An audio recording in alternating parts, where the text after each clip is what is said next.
మీ జిల్లా గురించి మీ ప్రత్యర్థి పార్టీ కాంగ్రెస్ పార్టీలో జానారెడ్డి కుటుంబం ఉంది, ఉత్తమ్ రెడ్డి కుటుంబం ఉంది, వెంకటరెడ్డి కుటుంబం ఉంది. అక్కడ పెద్ద పెద్ద స్టాల్ వాల్స్ లీడర్స్ కనిపిస్తున్నారు కదా. ఫేస్ వాల్యూ బీఆర్ఎస్ లో ఓన్లీ జగదీష్ రెడ్డి, ఇంకెవరు కనిపించలా. అంటే నేను కూడా ఉండదా? ఉండదు అంటలేదు.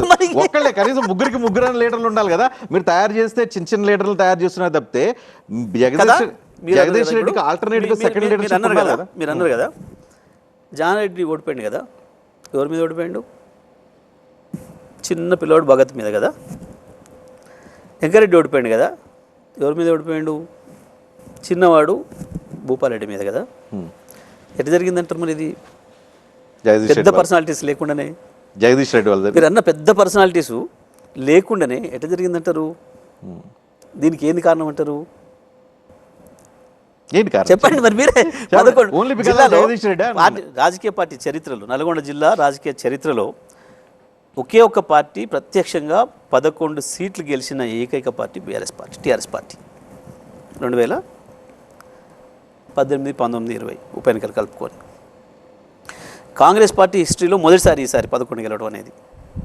మేము గెలిచిన తర్వాతనే కాంగ్రెస్ పార్టీ జిల్లా రాజకీయ చరిత్రలో ఎప్పుడు కూడా 6-7 సీట్ల మించి గెలవలే.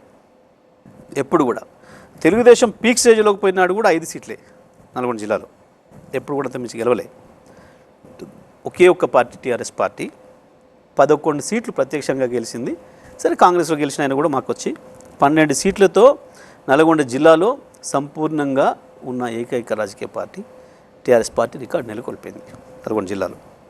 మీరన్న టవర్నింగ్ పర్సనాలిటీస్ అన్నీ అక్కడ ఉండంగా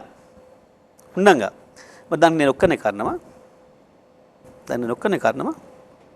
టీఆర్ఎస్ 12 సీట్లు గెలవడానికి నేను ఒక్కనే కారణమైతేనా? కాదు కదా, పార్టీ కదా. పార్టీ అనేది బాధ్యత, పార్టీ అనేది ఉంటుంది. ఓడిపోయింది ఇవాళ.